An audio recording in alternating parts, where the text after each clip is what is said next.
Bonsoir tout le monde, merci d'être ce soir connecté avec nous. Vous êtes 8 sur le live. Désolée pour le retard, vraiment, je ne peux pas expliquer ce qu'il s'est passé. Le fait est que je ne pouvais pas partager en même temps que j'allais enregistrer, en même temps que j'allais mettre le diaporama en route. Enfin voilà, il y a plein de trucs qui ne voulaient pas se faire ce soir. Et du coup, il a fallu que je redémarre l'ordinateur. Donc, je pense que la prochaine fois, je le redémarrerai avant. C'est vrai que souvent, comme je travaille beaucoup, il est jamais éteint. Je pense que le problème est venu de là. Bonsoir tout le monde, bienvenue dans ce 5e épisode, La mort dans l'assiette. Je suis Gaëlle, j'ai 43 ans. J'habite à côté de Cahors dans le Lot. Je suis praticienne enseignante en médecine holistique. Je travaille en collaboration avec ma sœur de cœur qui est là, Nathalie Guillaumard, et qui va se présenter. Bonsoir à tous. Alors, petite chose, je ne me vois pas. Moi, je te vois. Mais c'est pas grave, je vais faire sans. Moi, je te vois. Alors, attends, je te vois. Tu me vois, tu m'entends. Moi, je te vois, je t'entends. Vas-y, présente-toi, que je vois si Alors, je sur vais me Zoom, on te présenter. voit. Nathalie Guillemard. Moi, je suis aussi praticienne enseignante de médecine holistique. J'ai un gros parcours dans le domaine de la santé puisque j'étais à la fois infirmière, praticienne de médecine traditionnelle chinoise, praticienne et enseignante Reiki, plus tout ce que j'ai pu étudier tout au long de ma carrière avec d'autres praticiens avec qui j'ai fait beaucoup d'échanges dans différents domaines. Et mon domaine de prédilection est celui de la prévention. Et donc, en particulier, qui dit prévention dit alimentation. Yes. Alors, du coup, il y a une question qui est passée tout à l'heure pendant le générique. Merci d'avoir attendu, hein, encore une fois. J'ai eu des messages en privé. Je n'ai pas eu le temps de répondre encore. Désolée, mais il n'y a pas de live ce soir. Qu'est-ce qui se passe, etc., etc. Le générique Sandrine, c'est un générique, donc c'est une musique qui est libre de droit. Et du coup, je ne sais pas qui c'est. Et je ferai une recherche parce que quand je l'ai enregistré, évidemment, j'ai enregistré le dossier, le fichier, tout ça.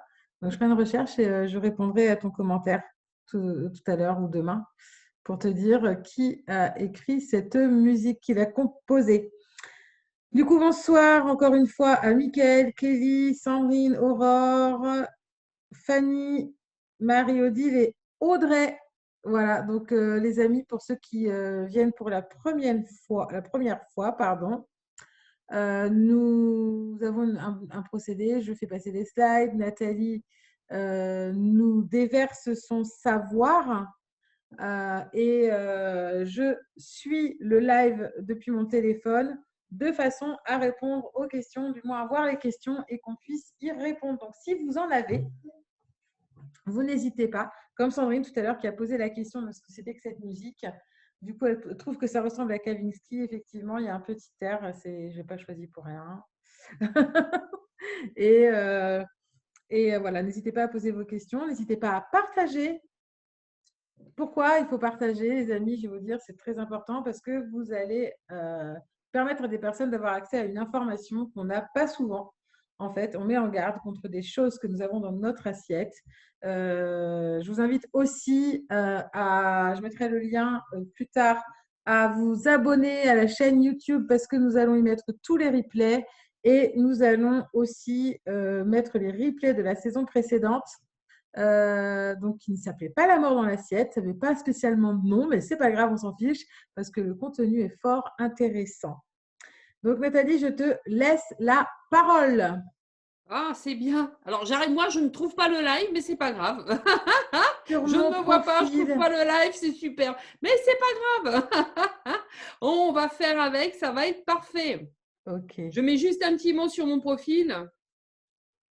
Voilà. Hop là, que les gens soient au courant. Quand même, j'ai évité de mettre comme quoi je suis contente. Du coup, moi, j'ai même pas partagé. J'étais tellement perturbée, j'ai partagé ça nulle part. Allez, hop, publier.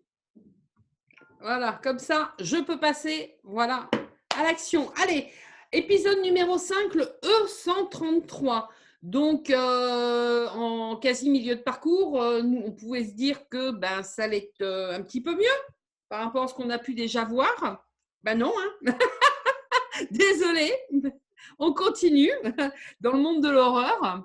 Tu as utilisé Parce un que c'est terme. littéralement ça, c'est le monde de l'horreur. Voilà, tu as Donc, qu'est-ce utilisé que un le… terme, je ne sais plus quand c'est, tu as utilisé un terme qui m'a plu, mais je n'ai pas retenu.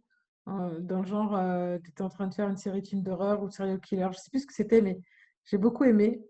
Je ne sais plus, mais En discutant un jour, je bon, dis c'est pas tellement grave, de j'aurais belles dû le noter. choses. Je dis tellement de belles choses que des fois, ça m'échappe. C'est ça. Allez, c'est parti. C'est parti, mon kiki. Allez, le bleu brillant FCF. Déjà, rien que bleu brillant, c'est magnifique. Alors, il faut savoir que c'est un colorant purement artificiel issu de la pétrochimie quand même, hein. On l'appelle aussi le bleu rougeâtre. Il est dérivé du goudron de houille. Pour information, le goudron est ce que vous trouvez sur la route. On est Pardon, d'accord? j'avais envie de dire ouïe, ouïe, ouïe, mais bon, voilà. Oui, c'est un peu ça, oui, oui, oui. Voilà. Donc, en fait, il va souvent être combiné avec ce qu'on appelle de la tartrazine, E102, pour obtenir du vert. Et vous allez comprendre pourquoi on essaye avec le bleu de faire du vert un peu plus loin en avant justement de cette présentation. Donc, il porte d'autres petits noms doux comme le triarylméthane, l'acide Blue 9, le CL42090, le C-Blo 21, je pense que c'est allemand ça. Alors, l'érioglossine A et le dernier, je m'abstiendrai de vous le dire. Le Je vois nom pas avale. pourquoi. Mais Tu ce fais que vous pas d'effort, je trouve. exactement. Mais vous allez juste noter sur la dernière ligne toluène sulfonique 2. Donc, le toluène, pour information, c'est le slide suivant. Moi, je dormais, Je pardon. t'en prie, j'ai bien vu. Alors, voilà ce que dit la fameuse fiche toxicologique dont je vous parle régulièrement. C'est que donc c'est un produit dont les liquides et les vapeurs sont extrêmement inflammables. Il est susceptible de nuire au fœtus. Il peut être mortel en cas d'ingestion et de pénétration dans les voies respiratoires. Il y a un risque présumé d'effets graves pour les organes. Il provoque une irritation cutanée. Il peut provoquer de la somnolence et des vertiges. Donc, voilà quoi. Donc, voilà, voilà. C'est sympa? Non, mais c'est sympa, je trouve. Moi, j'aime bien, hein. Ouais, je pense que c'est pas mal. Voilà. Donc, moi, je dirais que dans une usine, à la limite, ça peut passer. Mais là, qui a eu cette idée folle de mettre ça dans de la bouffe? Excusez-moi, qui a eu cette idée de mettre ça dans de la bouffe? Il faut quand même savoir que le E133 a quand même été interdit au niveau de la CE, et en particulier en France, et qu'il a été mis de nouveau en autorisation de marché en 98, pendant l'harmonisation européenne. Mais moi, il y a un truc, il faut qu'on m'explique pourquoi, si c'est interdit à un moment donné, pourquoi c'est à nouveau autorisé? Je n'ai rien trouvé qui justifiait la chose. J'ai cherché, j'ai épluché, je n'ai rien trouvé pourquoi c'était à nouveau autorisé. Ben, moi, j'ai une théorie.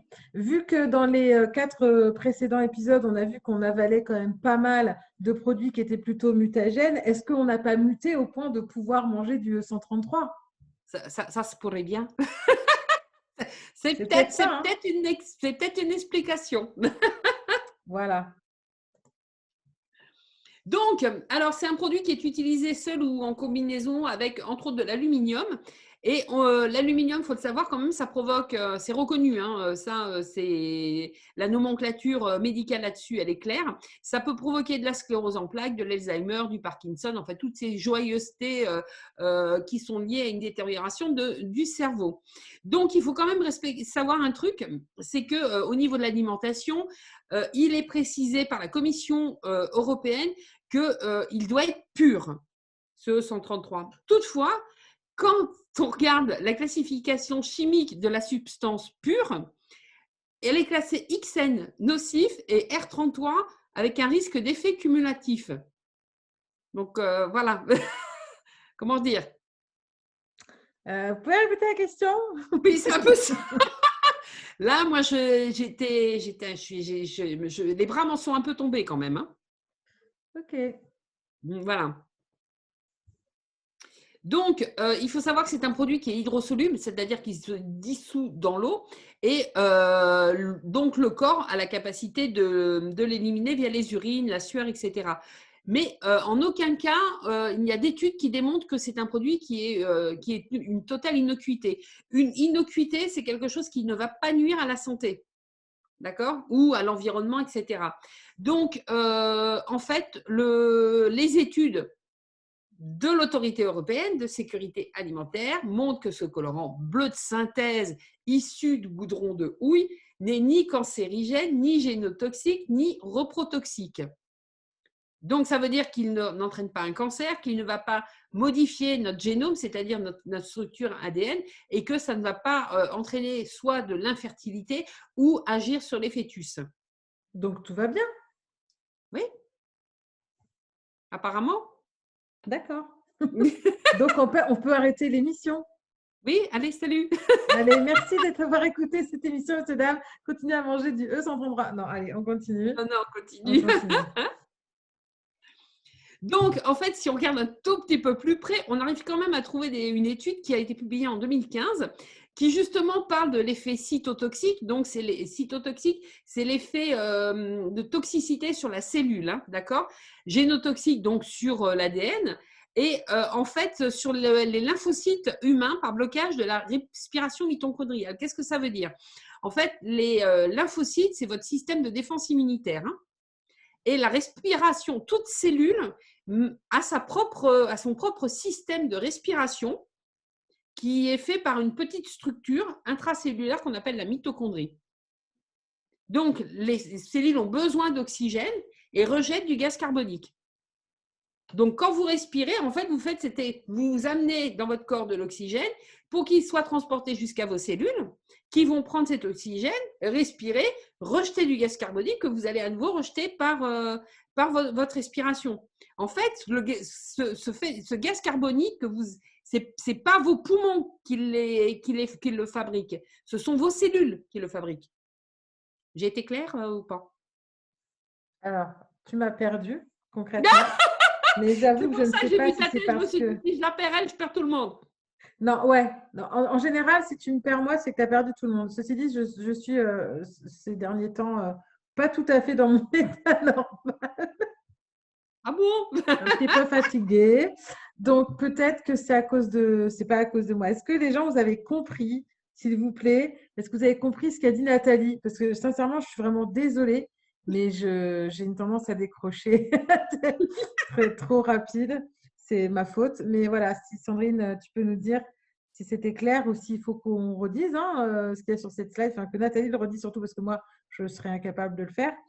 Là, tout de suite, ce serait chouette de nous prévenir, hein, les amis. On attend un peu, il y a toujours un petit décalage entre Facebook Live et puis nous, là, en Zoom. Donc, on va attendre 2 petites minutes pour voir si ça a été clair.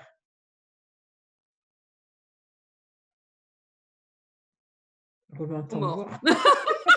sont morts par les emails. Michael a compris, donc déjà c'est pas mal.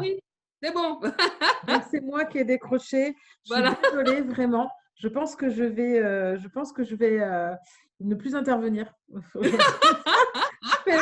vais juste appuyer sur le bouton des slides quand je vais être à l'heure pour appuyer. Et voilà. Allez, on continue. Donc, en fait, ce qui a été remarqué… Ah non, mais j'ai pas fini. Ah, pardon. Ah, puis alors après, ça y va à fond, quoi. J'ai rien dit. Donc, en fait, ce qui a été remarqué, en particulier parce que le E132 est souvent associé au E102, la tartrasie, et donc, toutes les personnes qui sont sensibles au E102 et au salicylate, donc c'est tout ce qui est… On en trouve beaucoup dans les petites baies, d'accord, comme les framboises, les cassis, les choses comme ça, et l'aspirine. Ça peut provoquer et amplifier les urticaires, ça peut provoquer de l'asthme, des symptômes au niveau de la peau, des muqueuses. Les muqueuses, c'est par exemple les muqueuses de la bouche, les muqueuses génitales et autres, au niveau respiratoire. Et il y a eu quelques cas exceptionnels, mais des cas de ce qu'on appelle les chocs anaphylactiques. Donc, c'est des gros chocs allergiques comme les œdèmes de Quincke, les crises d'asthme, enfin les crises asthmatiformes, etc. C'est vachement sympa, hein. Moi, ça m'est déjà arrivé, c'est original. Parce que si tu peux passer à la slide suivante, c'est bon. Oui, oui, mais je faisais un peu d'humour. Tu vois, je me réveille de temps en temps. Alors, en fait, il faut savoir aussi qu'il peut être potentiellement neurotoxique parce qu'il est souvent utilisé sous forme de lac d'aluminium, appelé E173. Donc, il faut savoir que il a été convenu que, comme la majorité de tous les colorants pétrochimiques, il peut causer de l'hyperactivité chez les enfants. Donc, au Royaume-Uni, il y a une association justement qui, justement pour protéger les enfants dits hyperactifs, qui recommande de l'éviter, le E133. Ouais, j'avais déjà entendu parler de notamment des enfants qui sont atteints du TDAH. Ben, c'est ça. J'ai failli faire ça, mais je ne l'ai pas fait.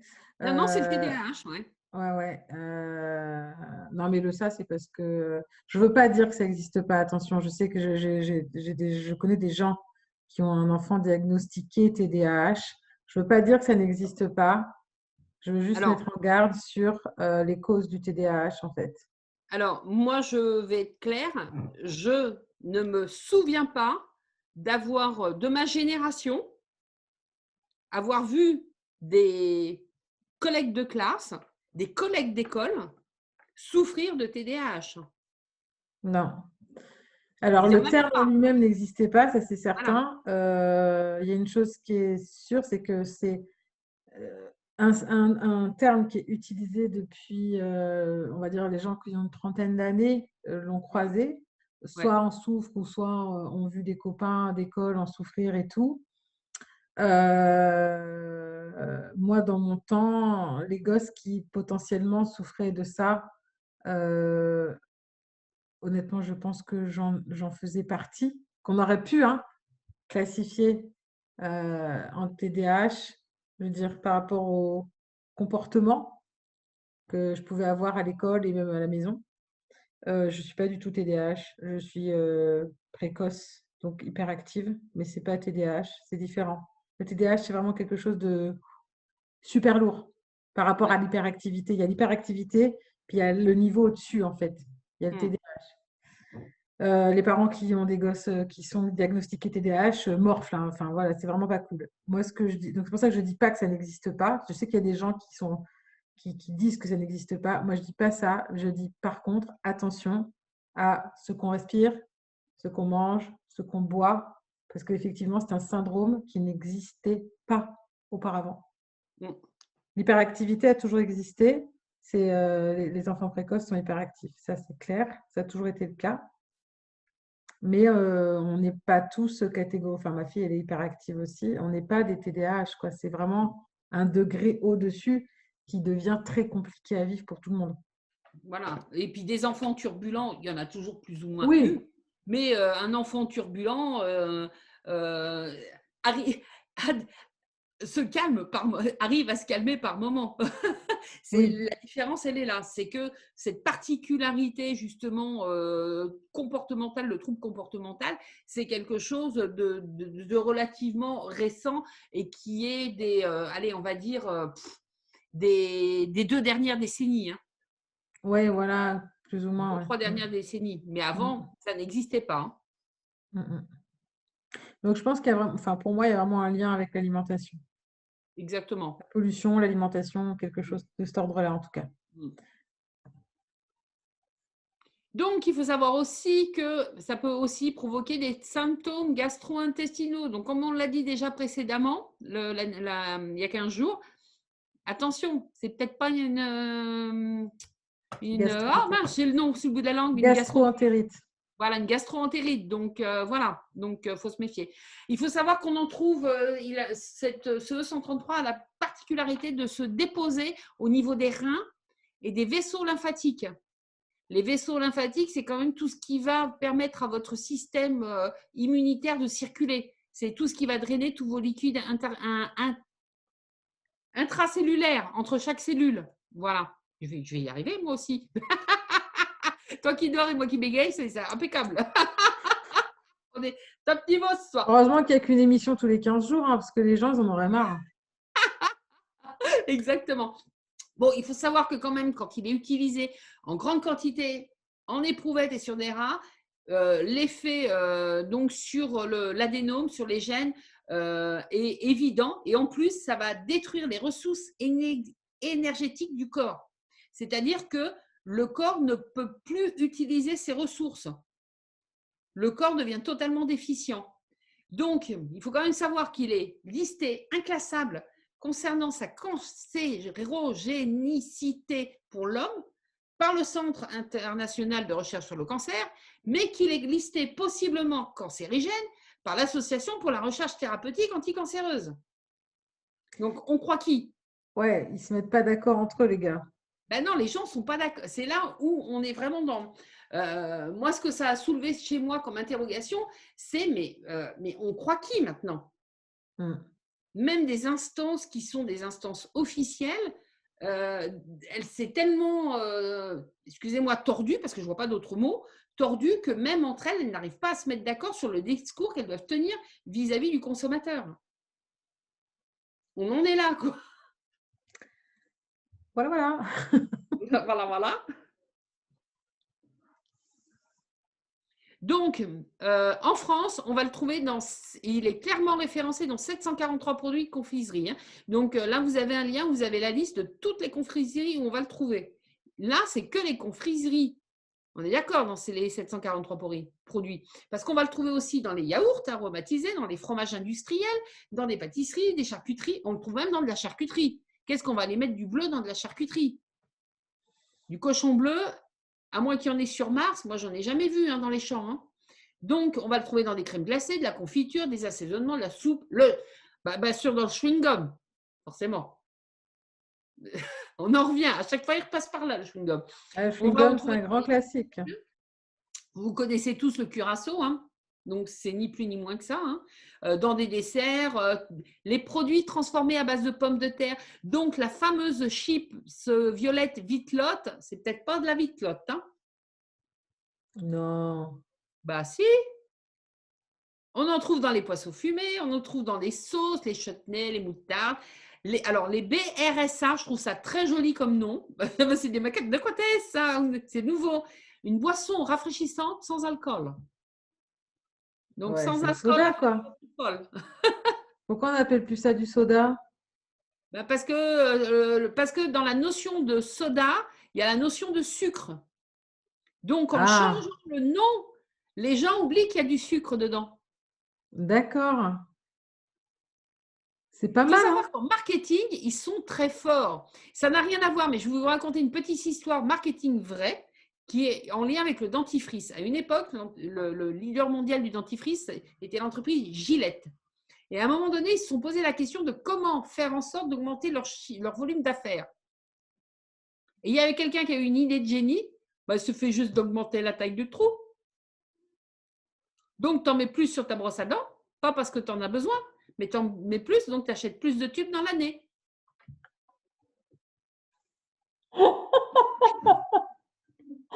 Pardon. Mais c'est tellement énorme que arrête, tu vas être traité de conspirationniste, toi. J'assume. Je vais me faire un t-shirt. C'est énormissime. Attends, mais c'est énorme. C'est une histoire vraie. Je vais faire un t-shirt. Appelez-moi conspi. C'est une histoire vraie, ton truc? Oui, c'est une histoire vraie. C'est un truc de fou. C'est enseigné dans les écoles de marketing.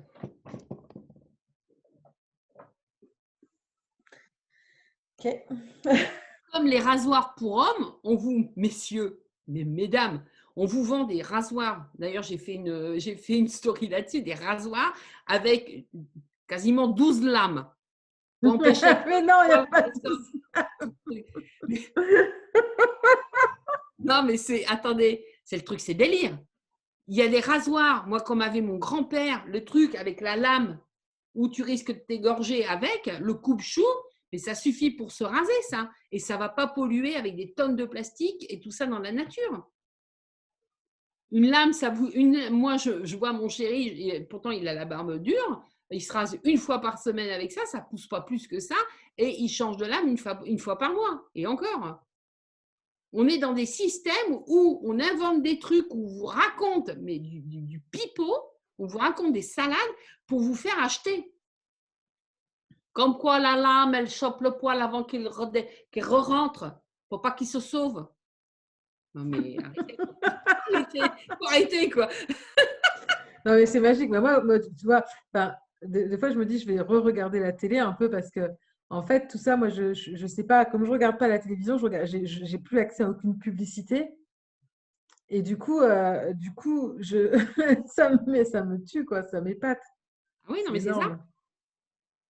c'est C'est énorme, énorme. c'est énorme. Donc voilà, l'origine du blé reste. Je vais aller au supermarché, je vais demander un rasoir à 12 lames. Et laser en plus. Ouais, tant qu'à faire. Ouais, non mais c'est Auto-nettoyant. Mhm. Et t'as même un petit pchit, t'as la mousse à raser qui sort, non? Exactement. C'est trop bien. Ah ouais, c'est trop bien. Ouais. Avant, ils se rasaient avec des couteaux, quoi, et ça marchait bien. Un coupe-chou, c'est ni plus ni Tu moins qu'un coupe-coupe, couteau et un ça petit rase très bien. coupe-coupe pour se raser les pattes, non? Ouais, c'est bien le coupe-coupe là, schtack, schtack. Bon, tu coupes bien au niveau de l'aine, t'es tranquille, tu fais le maillot en même temps. Hein.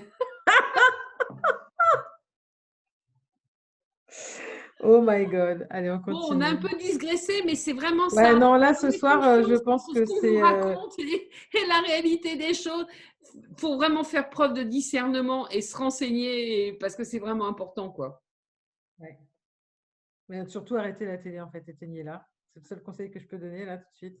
Parce que si vous ne voyez pas de publicité pour le rasoir à 12 lames qui vous fait le café pendant que vous vous rasez, eh bien, vous n'aurez pas envie de l'acheter. Donc ça, c'est génial parce que même, on va au supermarché, hein, on essaie de manger le plus local, machin truc, mais il y a des choses, c'est imparable. On doit aller au supermarché.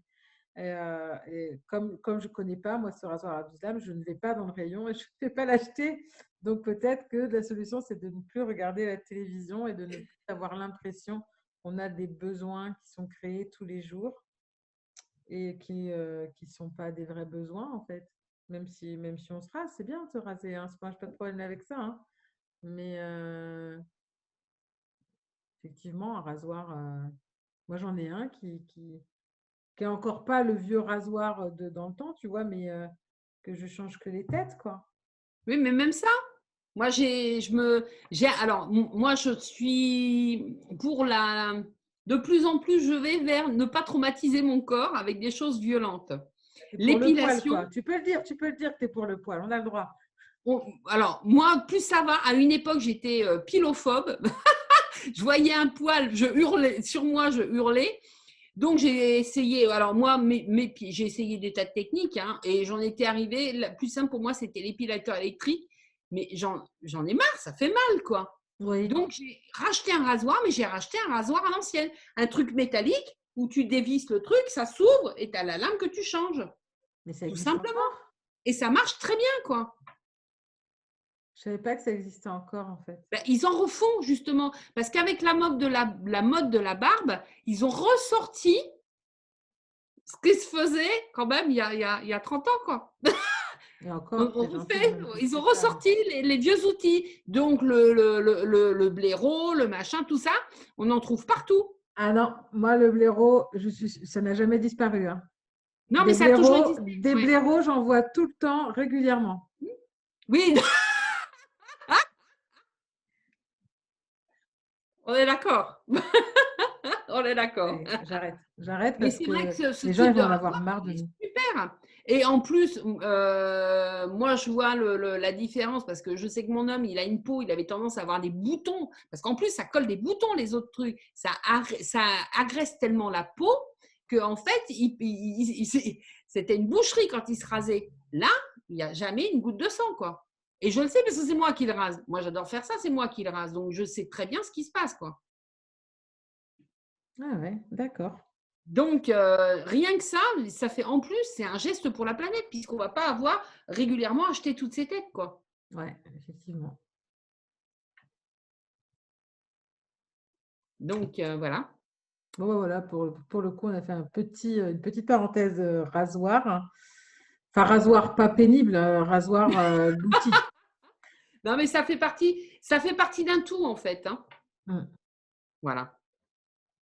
Donc, bien entendu, ils en mettent aussi dans vos produits pharmaceutiques, dans vos médicaments. En fait, ça sert d'excipient, c'est-à-dire c'est une substance qui va servir à transporter le principe actif. Donc, on n'a pas de pilule de Viagra là, mais vous pouvez vous en douter que dedans, il y a aussi du E133. Donc, on va aussi bien en trouver, bien entendu, en trouver dans les produits cosmétiques sous l'appellation CL42090. Donc, vous en avez dans les savons, les parfums, les dissolvants, les shampoings, tout. Vous savez, les gels à raser qui est un petit peu bleuté là, parce que ça fait un effet ice, frais. Mhm. Ben voilà quoi. Dans les produits de coloration capillaire, vous savez, tout ce qui est un peu violet, les noirs bleutés, etc., forcément, il y en a dedans quoi. Et n'oubliez pas, hein, votre peau, vous n'êtes pas imperméable, hein, vous n'êtes pas une toile cirée. Hein. Ça rentre et ça sort. Hein. Et ça passe dans votre sang. Hein. Et c'est un produit qui est aussi utilisé en géologie, parce qu'on s'en sert pour visualiser les infiltrations et la distribution de l'eau. C'est génial. Bah, au moins, c'est pratique. Ah oui, c'est pratique. Ça ne sert pas à rien. Voilà, ça ne sert pas à rien. Non, parce que jusqu'à présent, les 4 autres produits que tu nous as montrés, ils n'avaient pas d'utilité, de Non. vraie Si, si, il utilité. y en a qui servaient pour les métaux, etc. Ah oui, l'industrie, oui, oui, Tout à fait. la dernière Et fois. puis le chewing-gum, tu fais quand même du pneu avec. Hmm. C'est la même gomme que le pneu. Si, si, Oui, c'est tu le vrai. trouves ailleurs, quoi. D'accord. Allez, on continue. Donc, alors, quelle est la réponse de la nature face à l'industrie chimique et pétrolière? On ne trouve pas d'aliments bleus. Quand je dis bleu, c'est bleu brillant, quoi, hein, dans la nature. Il n'y en a pas. Réfléchissez pas, c'est pas la peine, vous cassez pas la tête. Il On y en m'a a vu en pas. train de chercher. Non, non, c'est pas. Arrêtez, le bleu schtroumpf, il n'y en a pas dans les aliments. Ça n'existe pas. Ce qu'on appelle même un fromage bleu, d'accord? Les bleus, les roquefort, le bleu le Gers, le Causse, tout ça, c'est en fait gris-vert plutôt, et c'est un champignon qui fait ça, qu'on appelle le Penicillium roqueforti. C'est beau. Et c'est une moisissure. En fait, c'est du pourri. Oui, oui, oui, le bleu sur le fromage, le bleu ou le vert, parce que des fois c'est un peu verdâtre, Voilà, c'est des moisissures, c'est évident. voilà. Mais on n'a jamais vu, je suppose que si vous trouvez un roquefort dans votre supermarché avec des taches bleu schtroumpf, vous n'allez pas l'acheter. Hein. Non. Donc, même les myrtilles qui sont dites bleuées, elles sont plutôt violettes, limite noires, d'accord? Et quand on fait ce qu'on appelle une spectrophotométrie, donc c'est un système qui va analyser le spectre des couleurs en fonction du spectre lumineux, d'accord? Vous savez, vous avez déjà vu ces bandes comme les arcs-en-ciel. Et ben en fait, on va tomber sur plutôt un rouge, puisque un rouge noir. euh, et ça fait partie, le pigment, des anthocyanines qu'on va trouver dans le raisin, les aubergines, les cerises et les framboises. Donc, le raisin, on le trouve, il est quasiment noir. Une aubergine, elle est violette. Une cerise, elle va être rouge, voire noire. Et une framboise, c'est carrément, c'est un espèce de rouge rosé écrasé, enfin rouge rosé, quoi, la framboise. Donc, on va trouver du bleu dans la spiruline et la chlorelle sous la forme de phycocyanine. Donc, c'est vraiment dans tout ce qui est domaine des cyanines. Hein. Mais quand vous regardez ces microalgues, vous ne les voyez pas bleues, vous les voyez vertes à l'œil nu. Toujours. Donc, de façon naturelle, la couleur visible dans l'environnement, c'est le vert. Vous allez avoir des noirs, des choses comme ça, mais ça va toujours plus ou moins tirer sur le vert. OK? Il faut savoir que la phycocyanine, c'est un produit qui est nutritivement parlant extrêmement intéressant parce qu'il est très antioxydant, il est antitumoral et il protège des rayonnements UV et de tous les rayonnements en fait. Hein. C'est un super produit. Mais il faut savoir que, bien entendu, la phycocyanine, c'est comme tout le reste, ça marche très bien quand on le consomme dans la plante qui a fourni du phycocyanine, qui contient du phycocyanine. Vous mangez de la chlorelle, c'est bien, mais vous mangez que de la phycocyanine, ben c'est déjà moins bien. Oui, parce qu'elle n'est pas à l'état naturel. Ben non, elle n'est pas combinée avec le reste. Hmm.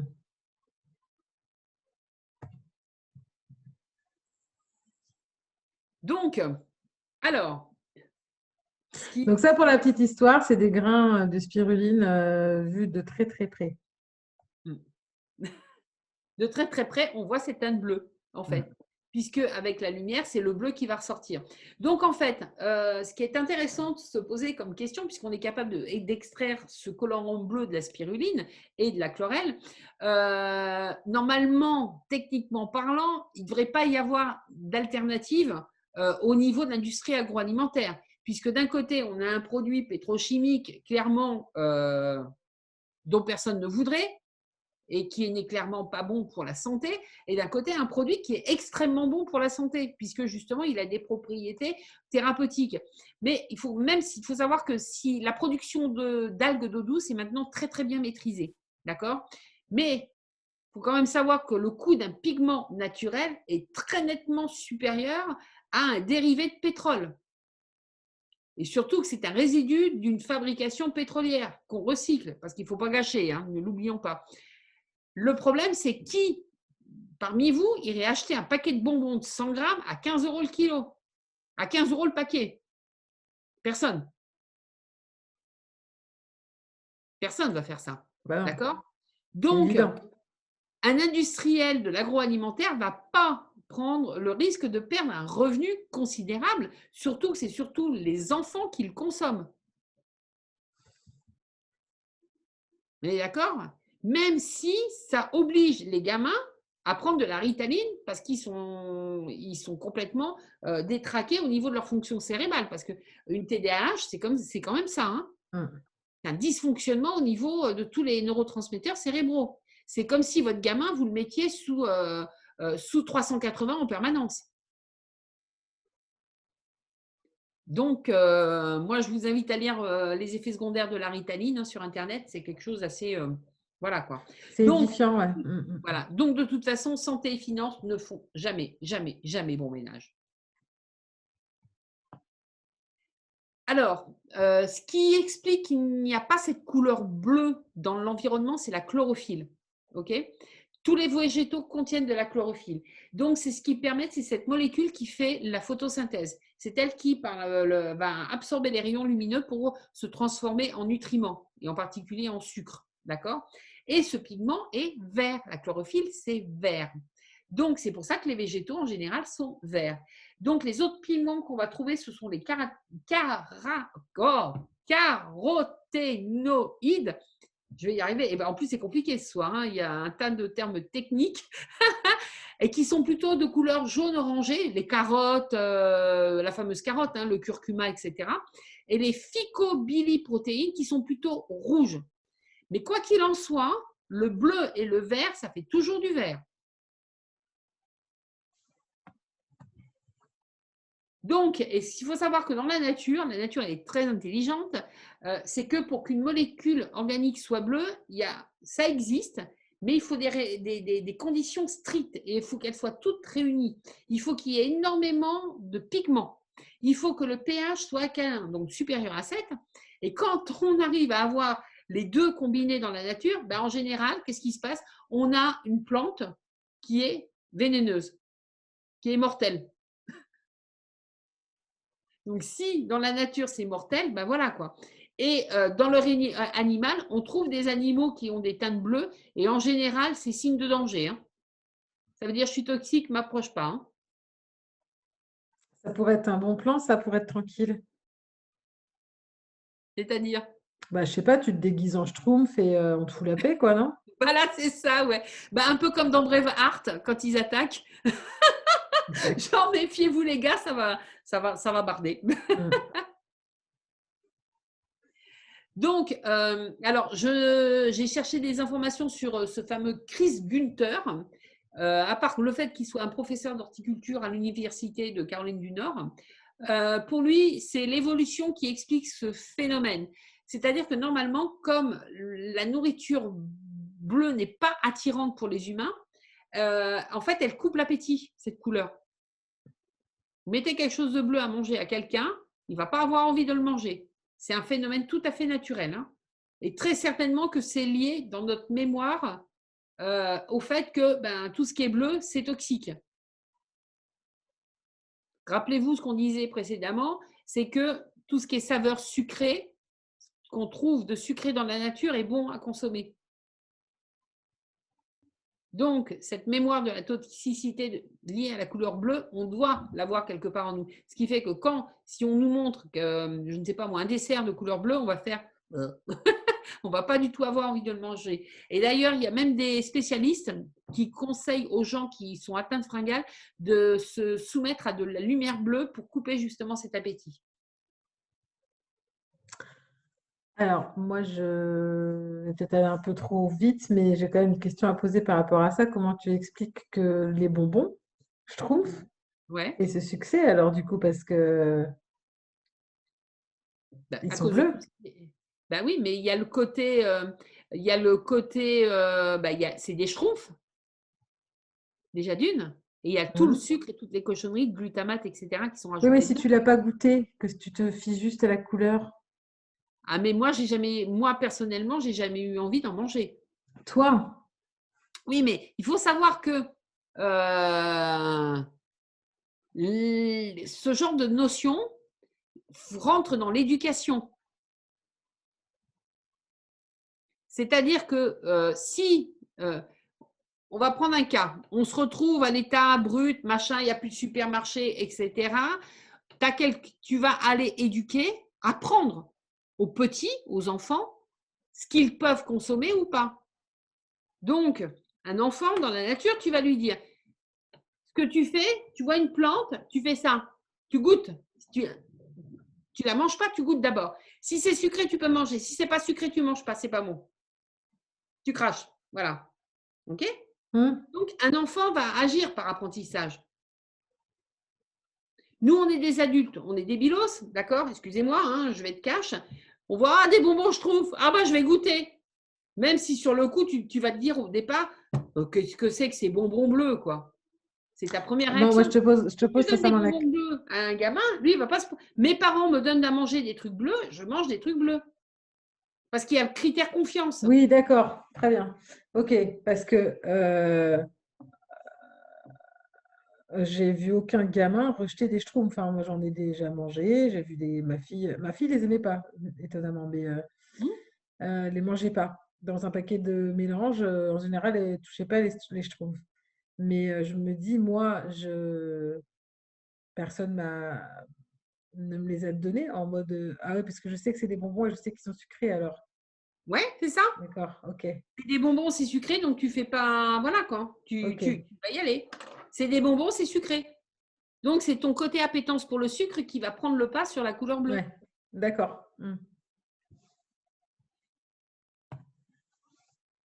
On a on a des systèmes d'alarme qui sont très bien, mais justement, les industriels savent très bien les contourner. Ouais, ouais, ils nous les ont, enfin, ils sont abîmés. Ouais, ouais.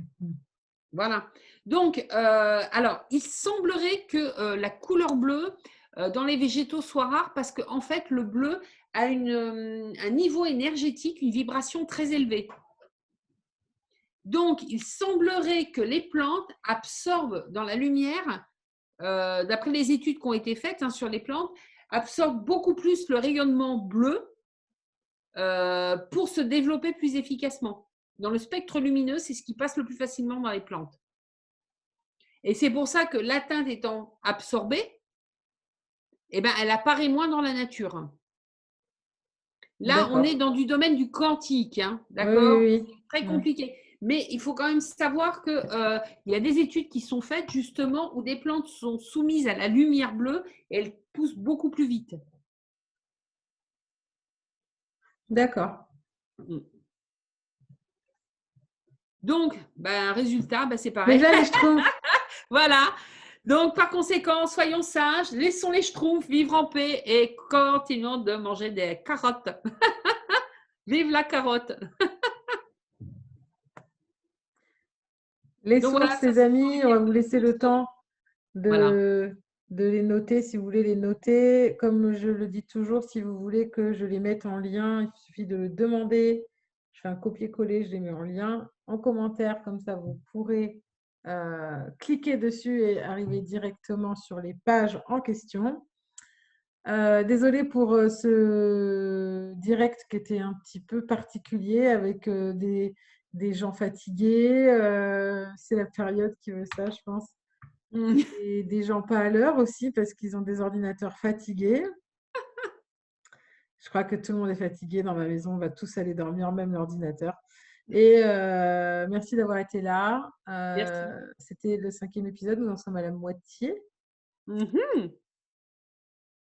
La chaîne YouTube s'appelle Vivre selon sa nature. Je vais mettre le lien en commentaire. Venez voir, il n'y a que 2 vidéos pour l'instant. J'ai mis que les 2 premiers épisodes. Je vais essayer d'être un peu plus efficace en ce mois de décembre, histoire de mettre le 3, le 4 et le 5 qui est ici, d'ici la fin du mois. Et dans 15 jours, l'épisode 6 sera là. Et j'essaierai aussi du coup de le mettre directement en replay sur YouTube. Comme ça, vous pourrez voir les 6 premiers épisodes d'ici la fin de l'année. Une fois que notre série sera terminée, et uniquement quand elle sera terminée, j'ajouterai les anciens épisodes qu'on avait fait sur d'autres sujets qui sont fort intéressants. Petit à petit, nous affinons le format. Voilà, on n'est pas des professionnels, hein. On est des professionnels en médecine holistique, on n'est pas des professionnels en vidéo. Même si j'ai un passé de comédienne, mais moi j'étais de l'autre côté de la caméra, c'est pas moi qui faisais les montages et tout. Donc, si vous avez des suggestions à nous faire, si vous avez envie, pourquoi pas, je le lance un appel, on ne sait jamais, d'intervenir lors d'une prochaine émission. Donc, en dehors de cette série, hein, sur les choses qu'on va faire plus tard, si vous avez des sujets que vous maîtrisez, que vous avez envie de partager, ce sera avec grand plaisir que nous vous inviterons avec nous dans cette émission. Si vous avez des connaissances, des compétences en chaîne YouTube, en tournage d'émissions, etc., etc., et que vous avez envie, vous aussi, de participer à ce projet donc, de chaîne, comme son nom l'indique, qui nous emmène dans l'envie de vivre selon notre nature, eh bien, nous sommes ouvertes à accueillir tout le monde. Vraiment, l'idée, c'est pas de mettre en avant 2 personnes, Gaëlle et Nathalie. L'idée, c'est de partager des connaissances euh, qui pourraient, qui peuvent aider nos prochains à conserver une bonne santé. C'est le but. Voilà, donc l'appel est lancé. Je pense qu'on le lancera, je le relancerai à chaque nouvelle émission à partir de maintenant. Merci à tous. Très belle soirée. Merci Nathalie encore pour ce travail de recherche que tu as fait. Et Avec à plaisir. dans 15 jours pour le prochain ennemi public. Yes. Bonne soirée tout le monde. Belle soirée. Ciao, ciao.